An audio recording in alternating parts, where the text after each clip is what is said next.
But hi, everyone. Welcome to another installment of our fall lecture series. Hope everyone's doing well. It's been pretty rainy here lately. It's getting pretty cold. But we've got a very special guest here today. This is Angeline. Angie is her nickname. Rose Gagliardi. I hope I'm pronouncing that correctly. Gagliardi. Sorry? Yeah, it was Angeline Rose Gagliardi Gallardo Corbett. Thank you so much. Sorry. Her father changed their last name shortly after he came to America because the children were getting picked on at school for being Italian. Oh God. Very different time back then. Yeah, bullying in the early years. It was. But Angie was born in 1923 in Dunkirk, New York.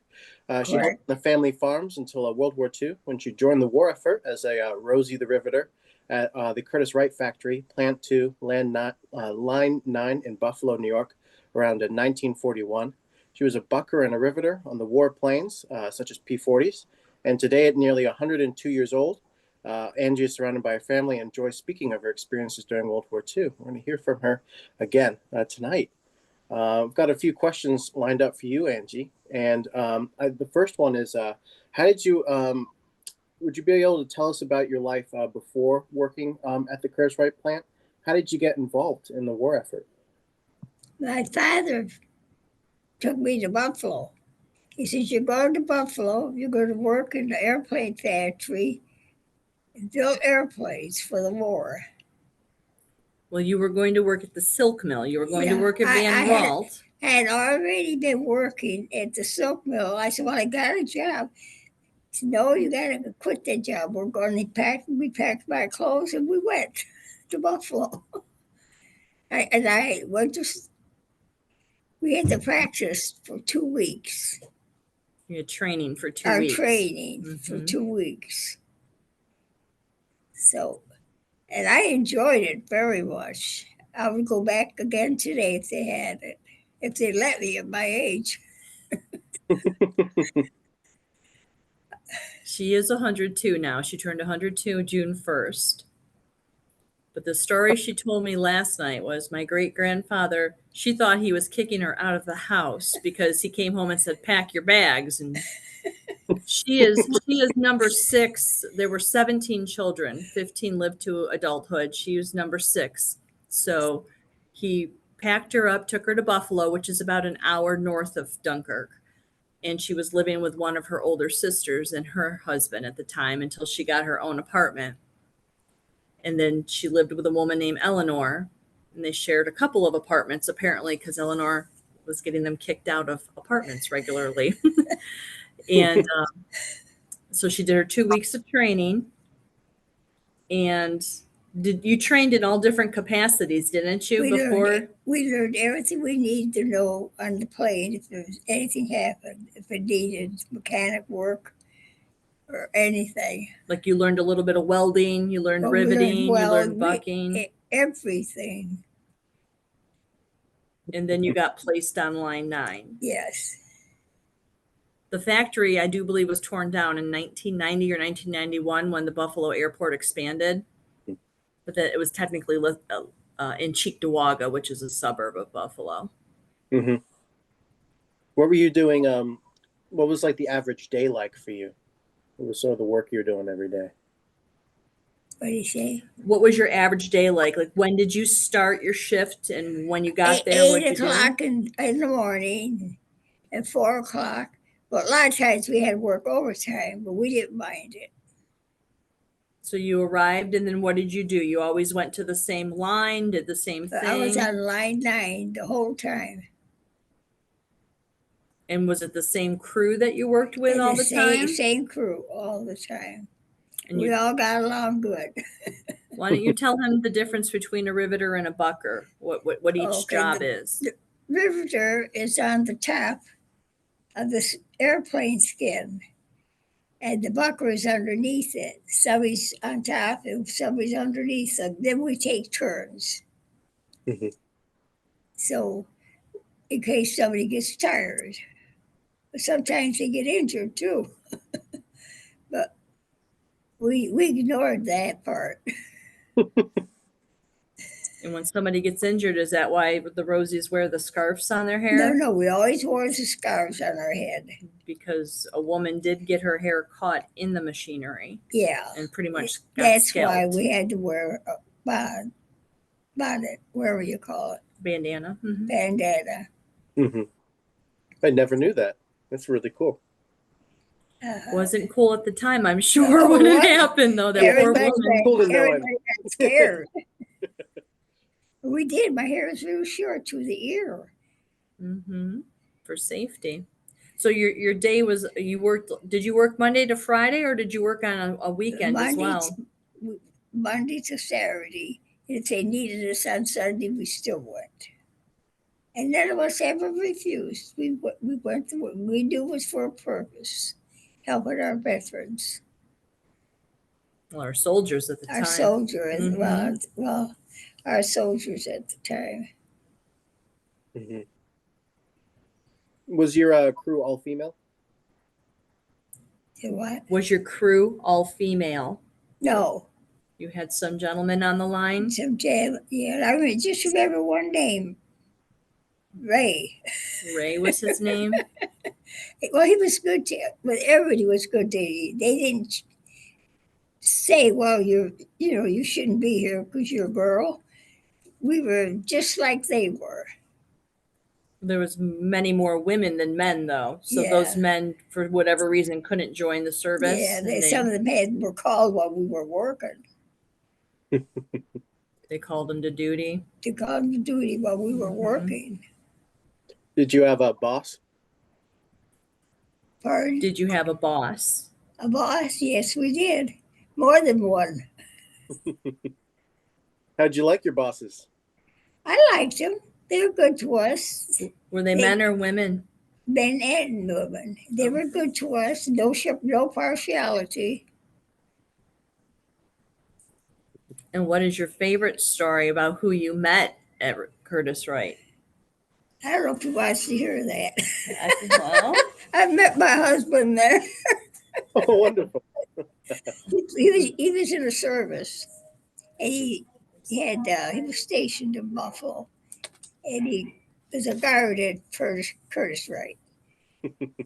I don't know if you can see that if there's a glare, but that's Granddad. He was in the Army Air Force. Yeah. And here's another picture. It's probably pretty hard to see, but this is Grandma dressed as a Rose in her actual Rosie outfit. I don't know if you can see that or not. See it a little bit. I do have that on her Facebook page, Adventures of Rosie Angie. So people can look through her pictures and see these as well.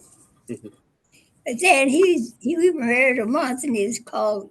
He had to go overseas. Where was he deployed? Do you remember where they deployed him to? England, and then Germany. Oh, wow. Did he go They through was France or mostly- directly to Germany? I'm sorry, what was that question?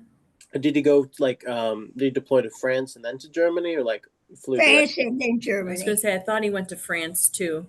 Yeah. I remember watching a TV show with him a long time ago, and he was telling me about how the bicycles, they were showing an Yeah. old war movie, and he says, I saw all those bicycles when I was there.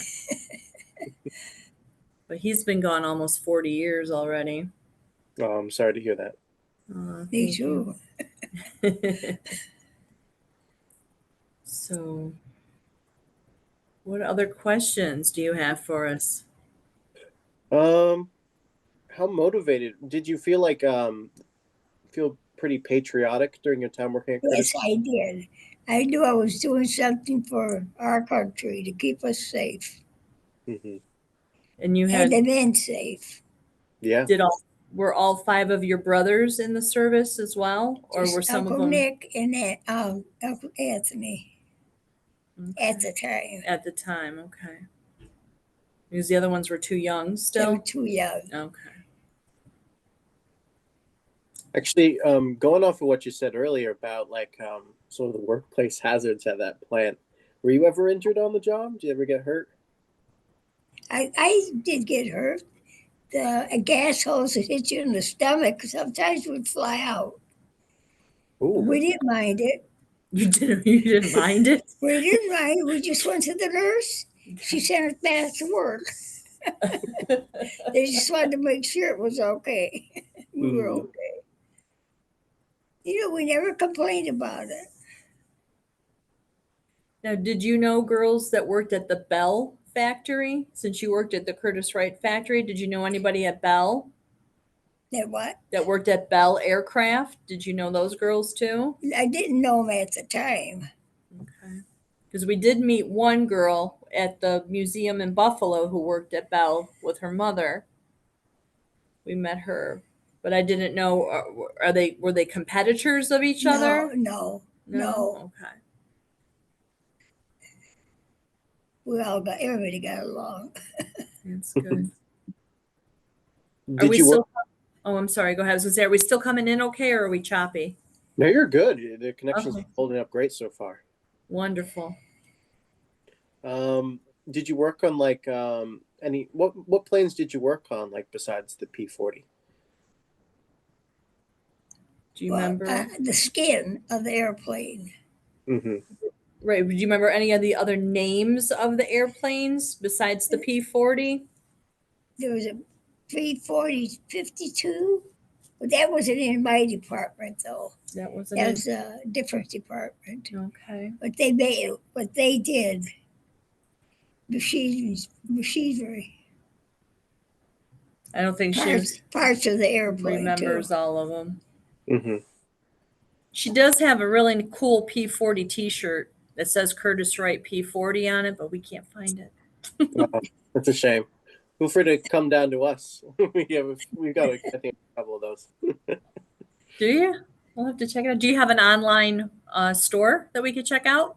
I think we do. I think it's like called a store envy, though that's Okay. not my part of the business. I don't know too much. All right. We'll have to check out the Yeah. main museum. She won't be able to travel that far, sadly. Mm-hmm. What do you think about what do you think about being part of one of the people, basically like seeing your handiwork flying, or imagining handiwork flying over the skies? I can't hear too good because I left my hearing aids home. No, your hearing aids are in your Are ears. they? Yes. They're working. He wanted to know, how did it feel to see your handiwork actually flying in the air, to see those airplanes flying and great. know that you made it. Yeah, I felt great. Now tell Mr. Andre, how many times have you flown Never. and why? Because I know how airplanes are built. I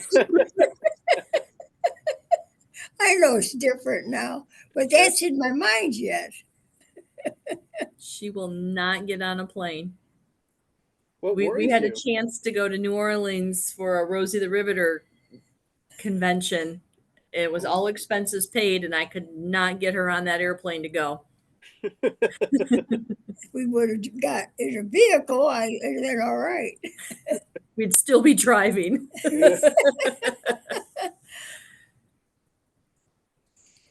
Do you think there are like shortcuts taken back then with people making planes to make you feel like uneasy flying? What? Do you think back then people took shortcuts producing the planes? No. And that's why you felt uneasy? No, I just seen how they were made. But what made you feel that they're not? Well, there was a hole in there. Instead of putting two rivets, sometimes three. They put in the skin of the airplane. That's frightened me. It still does. So they put 2 and 3 rivets into a bigger hole? In the hole, well, sometimes the riveter slips, the drill slips. Okay. So you got to fill that hole up. And then they put a little skin underneath it. Was that what the welders would come and do? They would fill that hole up? Yeah, I was a welder. You were a welder for a while too? Yeah. We were trained. We had to learn everything. You trained on everything, but Oh. you were primarily a riveter and a bucker. Yeah. What job did you enjoy the most? What? What job did you enjoy the most? All of them. I did. You didn't care. You didn't prefer to be a riveter versus a bucker. You just No, You it didn't just- matter to me. I enjoyed it every bit. It's good. And the men were good to us. They didn't bug us or make fun of us or nothing. They never said you don't belong here. They didn't. They were happy we were there. That's good. So you were there from about 1941 in the beginning to 43. 43. And then when Granddad was shipped out, did you go back to Dunkirk or did you go to North Carolina? I was on my way to North Carolina. But you stopped at Aunt Josie's. Yeah, I was on my way to North Carolina to his relatives. He wanted me to go stay with them. One sister of mine says, "You don't know them. You're not going. You're staying here." And she lived in Greenbelt, Maryland, in the Yeah. DC area. And that's where my father was born in October of 44. Yeah. Mhm. And then when Granddad came home from the war, he took her back home to North Carolina. And they lived down there. And then Aunt Dixie was born in 46. Yeah. And they lived down there about 8 or 10 years and then came back north to Dunkirk. I had allergies so bad down there. I liked living down. I liked North Carolina, Hmm. but it was hard breathing. My eyes were always red. So my husband said, "We're gonna move to Dunkirk." So then they moved back up here. And then she had my Uncle John and then my Aunt Sylvia, who's since passed. Hmm. So she had 2 sets of kids, essentially, 10 years apart. Yeah. Oh, wow. And then my granddad took a job at the Ford plant in Hamburg, New York. And then Grandma, when did you start working as a lunch lady at School 3? Oh my gosh. Was it in this? It was in the early 70s, wasn't it? Yeah, when they first started getting the women. I worked there for 35 years. Yeah, she stopped in her late 80s because she had breast cancer. And then Mhm. she couldn't be around all the kids with the germs and whatnot. But it was till 2028. No, Yeah. sorry, 2008. There we go. I had to think how old my youngest was because that's when she quit. So 2008 is when she quit. So she's been retired since. Why did you leave Curtiss Wright in 43? What do you say? Why did you leave Curtiss Wright in 43? I was pregnant. She was pregnant and she had gotten married and was pregnant. I was married before that. Yes, you got married before you were pregnant. You did it in the correct order. You need to clarify that. She was Yeah. married December of 43. Granddad was shipped out.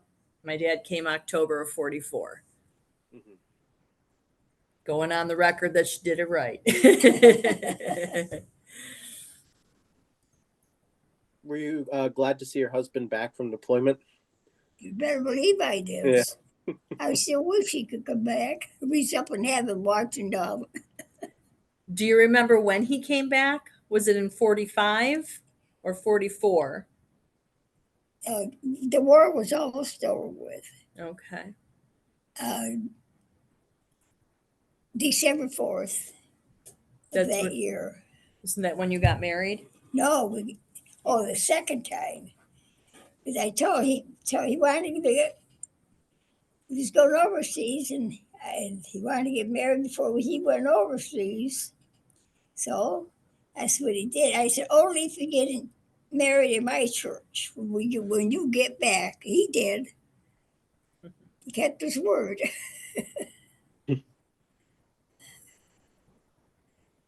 So did you get married before he deployed or after? Before he left. Yeah, they had a quick civil ceremony to make it official. And then when he came after the war, they had a church service. In our church, my church. That sounds really romantic.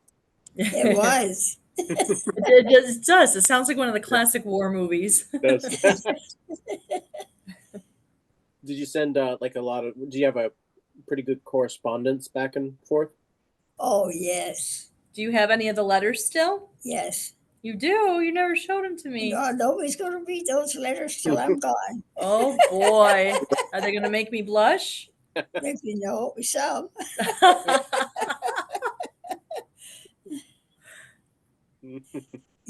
Uncle Clark, he was romantic. Granddaddy was romantic? Very romantic. That's good. There he is. When's the last time you were in Buffalo, New York? What do you say? When was the last time you were in Buffalo? It was probably A couple weeks ago. not a couple weeks ago. No, it was in the spring. It was in March. We went to the Western New York Steel Plant Museum. Oh, that's right. And they had because it was the anniversary of Rosie the Riveter, we attended that function. Mm-hmm. How different is Buffalo from how many years ago is that? Like 80 years ago to now? Like how different was that? How different is Buffalo now compared to when you were a Rosie? Oh, that's a lot different. A lot bigger buildings. Bigger, everything. A lot of traffic. I asked where's the building that I worked in. That's the one they took down. Yeah, they took that down in 91. And what do we always say? Go Bills. Tell them that. You got to say, go Bills. They didn't have the Buffalo Bills back then, did No. they? Well, they didn't. Were there any local sports teams back then? At least like big ones, or? Not that I'm aware of. They may have had. I mean, over the years, they have had. They have the Buffalo Bisons, which is like I think a farm league they call them, baseball. We have the Buffalo Sabres, the Buffalo Bills, and I remember way back in the early 70s, we had the Buffalo Braves, which was our basketball team, but they got sold to, I think, the LA Clippers back in the 70s. So we don't have that anymore. And we have Buffalo Bandits, which is lacrosse. And we used to have the Buffalo Stallions, which was a soccer team. We don't have that anymore. I think that's pretty much it.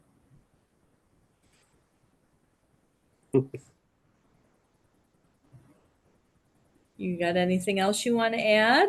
You want to tell them some more stuff? Can you think of anything? Well, if I had to do over again, I would still join be a veteran. You would still join to be one?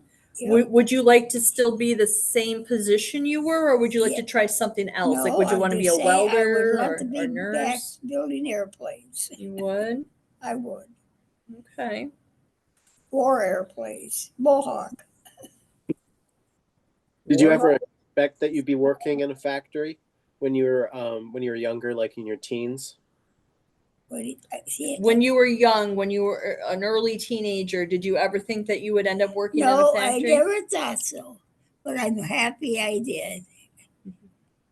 Very happy I did. You were 19 when you started there? 18. 18? Apart from like finding your husband, do you think working at Curtiss Wright like benefited you in any other ways? What do you say? Other than meeting Granddaddy, do you think that Curtiss Wright has benefited you in any way? Like, Oh yeah, they were good. but did it teach you anything that you use later in life? Any other skills that you used? Or? I learned how to use the guns, the riveters. The riveters? All that. How to use tools? It was interesting. Okay. I'd do that again. I would go back again if they'd let me, if I had to. But later on, like after the war, say in the 60s or the 70s, did you ever have to use a rivet gun again? Or Yes. You did? It was just for fun of it. I tried it. Did you? Granddaddy showed me how to use them. Okay. Which job do you think was harder, lunch lady or riveter? Riveter. Riveter. No, lunch lady. Lunch lady was a lot harder. I was going to say Riveter is pretty easy. You knew what to expect every day with Riveter. With Lunch Lady, you never knew what to expect. You never know what those children are going to say and do. Probably seen some crazy stuff in the lunchroom. Oh, yeah. She made a lot of good friends working in the school system, though. Yes, I did. And a lot of people that follow her on her Facebook page now are former students. And she's had them and their children over the years. Isn't that great? Not everybody could get to do that. And now I'm working at school system. What is it now? You used to work at school 3. I still work for school 3, and I have a lot of the girls that I taught years ago. Are they helping you out? A lot of the ones. Oh, yeah. Oh, you mean here? Do you mean here, the girls that work here? Yeah, they work here with me. Well, you live here at the nursing home, but some of the nurses might have remembered you. They did. Okay, that's They what you're did. saying. Okay. If you had any advice for like young girls today, what would you say? What? If you had advice to give to young girls today, what would you tell them? Behave. To behave, but I mean, do what's right, work hard. work hard, and you do, use your conscience and do as your parents say, because they know better than you do. Usually, hopefully. Well, Don't Be be good, and be good to people, especially children when you're all growing up together. Don't be afraid to try new things. That's right. Mm-hmm. And I enjoyed it. I well, would still go back. oh, sorry. What'd you say? I would still go back if they called and call, but then they'd see my age. Maybe they'd make you the manager. Well, that's all the questions I have for you today, Angie. Thank you for like hearing me out with a bunch of these questions. I'm going to open up the floor to a bunch of our participants here. If anyone has any of their own questions, feel free to ask Angie anything you have on your mind. Thank you. Also, Thank if you don't feel like, oh, sorry, if you don't feel Yeah. like speaking up as well, you can type in the chat as well. You did good. Yes, he did very well. And thank you for letting me talk to you and my granddaughter. Absolutely. Thank you for sticking around as well as talking with all of us. It's really special. I've never met anybody who worked in any of the plants. And I remember everything when the war started, World War II, and all that. I remember it all. What did you wear? Did you have to wear a jumper like I Yeah. have on, or did you It wear? was a blue one with 2-piece, like you have on. And did you have to buy that, or did they give No, you we uniforms? bought it. We bought it. Okay. And So did was you it wear? made of- I'm sorry. But we had to wear good shoes, you know. You have to wear good sturdy shoes. Good sturdy shoes and a bandana like I've got on now. And we had to keep our hair covered so it wouldn't get in the machines like one did. And Andre, did you know why the Rosies wore red lipstick? no. Because Hitler hated red. So that's why they all wore it. That's brilliant. There are 2 different shades. I can't remember. If Donna's watching, Donna, chime in. There was Victory Red, and there was another shade of red, and I cannot remember it. But when we went to the museum in Buffalo back in the spring, Donna Kerr of the Buffalo Dolls did this beautiful presentation. And she brings in different cosmetics that the women used and why they used what they used. But yeah, the red was because Hitler hated red. You picked a bad color for his flag then. So it looks like nobody has. We got a couple. Angie's Facebook page. It is Adventures of Rosie Angie. Please remember to like and follow. She's got quite a following going now. just under 400 followers. We were making some videos and things, but about 3 months ago, she was still living at home, and she fell at the kitchen and broke her hip. So she had to have surgery with a pin and a rod, and then came here to the nursing home for rehab. And unfortunately, we're beginning the next chapter with her. So we were not going on so many adventures anymore, but I could still do a lot of things, cook and clean. yes, you were cooking and cleaning. I could still do that. And this past Memorial Day, she was the Grand Marshal of the Dunkirk Parade.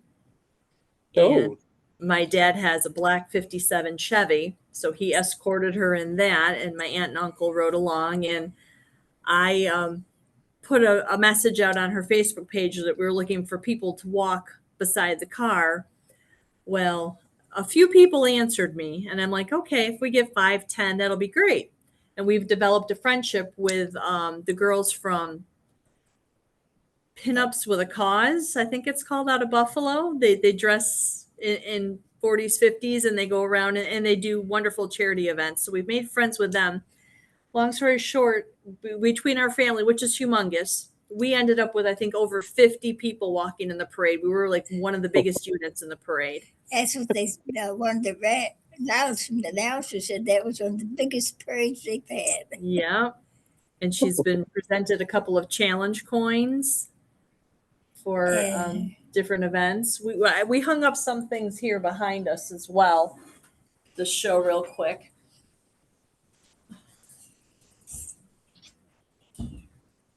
We had one of our friends out of the Rosie the Riveters in Michigan. I think this one came from Betty. They make these banners. It's got one of her pictures on it, and the girls in Michigan carry these in the parades. They have 3 Rosies per banner, but they made her one special so she'd have it in the parade. We've made quite a few connections with some of the Rosie groups in the country, and I love to start one in the Buffalo area, but I guess it's quite a process. mm-hmm. Award things. Oh, your challenge coins? You want to show him those? Yeah, what you gotta get, my papers. Oh, those are just your certificates. Yeah. Oh. Funnily enough, in our P40 Warhawk restoration shop, where we're rebuilding our P40, we have one of those pinup calendars. Oh, do you? Yeah. Speaking of pinup calendars, thank you for saying that. So the girls, Pinups with a Cause, we did a photo shoot with them back in the spring, and she is going to be one of the pinup girls in the calendar, and those will be available next month. Yeah. For sale. So if you follow our page, we'll share some information. And again, I see Halal. Her Facebook page is Adventures of Rosie Angie. So she wanted to show everybody her challenge coins and things. We got this one's probably kind of hard to see.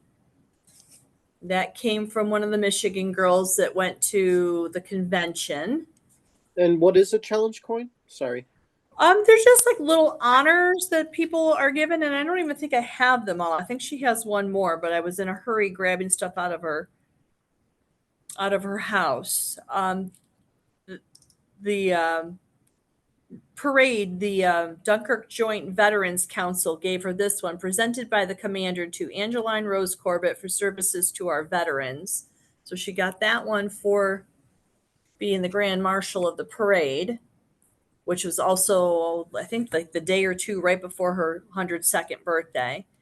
I bought her this one for her birthday, which is the U.S. Mint Rosie the Riveter coin that was presented to like 20-something Rosies that were able to attend the convention. And then I think Kimmy Sue of the Pinup Girls gave her this challenge coin when we met her in Buffalo back in March. So they're just like little honors that are given. I'm proud of them. They're like her war medals, we'll call them. Yeah. Anything else you'd like to add? We did a good job. We're wrapping up now. Okay. Well, what else should we ask? We have one question from Carolyn Brunel. She asks if is there a particular memory that stands out from working during that time? Do you have any particular memory that stands out the most from your experiences? Working in Curtiss Wright. Yes, but what memory? What's your favorite memory? One thing that you still remember that makes you the happiest? I met my husband there. And I know you touched upon that, how Yeah. he was stationed. He was from Ivanhoe, North Carolina, and he was stationed up here as a security guard at Curtiss Wright. And he saw her, and he was smitten with her and flirted with her on the line, and she wasn't giving him the time of day. She played cat and mouse for a little bit, hard to get, and then she finally accepted a date to the movies with him. So that's I think her favorite memory. But work-wise, other than Granddaddy, what else? What's your favorite? That I have a beautiful family. That's mine.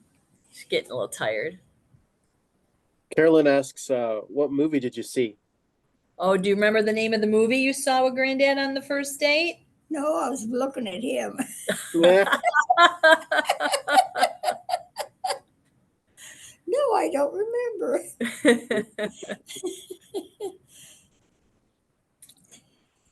It must be cool to watch some war movies and see some of the planes flying in there and go, "Hey, I built that plane." That's right. And I hear a plane. It sounds like a P-40, and I keep wondering, are they still flying them? The ones we built? I doubt it. Well, there's some out there, out your way, right? Because you had isn't there a museum out there that has some old planes? Yeah, there's the Geneseo War Museum. Yeah. They actually 'Cause I have. think- I don't know if they still have a. I think they may have moved away a little bit, but for a while they had a flying P-40 there, an original. Because a couple of years ago, we had like an air show here in Dunkirk, and the old bombers or whatever they're called came over. But the irony of growing up, we didn't know until maybe my brother was a history teacher at the Dunkirk Middle School, and he brought her in, I don't know, 20 years ago into the classroom to discuss being a Rosie the Riveter. We never knew, for lack of a better word, how famous she was, how essential she was, how important she was to a piece of history until the last 7-8 years. I've been trying to really get this going with her. And so I went to school at college at Buffalo State College. And back then, there was a restaurant right around the corner from the airport, and it was called Flying Tigers. Mm. I never knew what a flying tiger was because I didn't know back then that she was a Rosie the Riveter. And this was right after Top Gun came out. So it was always so cool to go to the airport, lay on the car, and watch the planes go over. And I've been in the restaurant, and how many pictures on the wall. And I thought, my God, she could have been in those pictures, and I didn't even know it because the factory was right there on the corner from the restaurant. So I would love to get a hold of whoever ran that restaurant and see those pictures and see if she is in any of those pictures. That would be really neat. But yeah, it just like I didn't know until recently what a flying tiger was and that she was involved with flying tigers and P-40s. It's just a really cool piece of history. There's a few old newsreels out there, at least like videos showing sort of the process of P-40s being made at Curtiss Wright. I don't know if you've seen those. I don't know if they're on YouTube or not, but there's definitely out there. These new P-40s coming off the line. Oh, neat. Now I have reached out to like the Cheektowaga. I've emailed places. I've actually emailed Curtiss. I think it's called Curtiss Wright still. Or Yeah. I've emailed various people. No responses. No responses. No responses. And I'm like, yeah, I have this legend just sitting here with me. I'd like you to acknowledge her.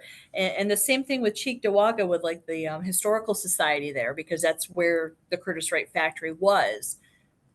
I'm hearing crickets from everybody, and I'm hitting brick walls, and I'd really like to get her out there and everybody see her and know her story, because she's one of the few remaining pieces of history. Yeah, we have to appreciate everything there. Mm-hmm. I often wonder how many more are living. There are quite a few in the California, Hawaii, and Michigan. There's actually quite a few. Oh, because their buildings were larger than where I worked, and they have more people working. Yeah, that's true. Carolyn, I haven't thought about reaching out to professors. My next step was actually going to actually talk on the phone, which I hate doing nowadays, because my emails are going unanswered. Yeah. So, but yeah, talking to a professor, that's a good idea too. I'm happy. Oh, thank you. I'm happy for what she's doing. You're happy with what I'm doing? Yes. People should know how, because you get it out more. Yeah. You're a piece of history. You're Yes. a legend. Yeah. I bet there is more than one. But it is 7:45, so we need to wrap this up, or I'm going to have to sleep in your bed with you tonight. Okay. But we appreciate this. Thank you all so much, and especially you, Andre. Thank you, Nice Angie, for building our P40 in the museum, for helping to build that. Thank you for helping build the P40 that they have in their museum. You're welcome. I'll do that again. I will do it again. Maybe someday you can kind of like Zoom or FaceTime us if you're in there and she can see it, because unfortunately I'll never be able to get her there. Yeah, I mean, absolutely. Feel free to contact me anytime. I'd be more than happy to take any amount of time throughout my day to do that. Awesome. Thank you so much. No problem. Thank you. Okay, we're going to end it here then. All right. Thank you all. Thank you. All Thank you. you, everyone, for coming tonight. God bless America. And remember, we can do it. Take care. Thank you. All right. Thank you so much for coming tonight. You're Thank you, everyone. Welcome. Nice talking to you. Bye-bye. Hope everybody has a nice night tonight. Stay safe and stay warm.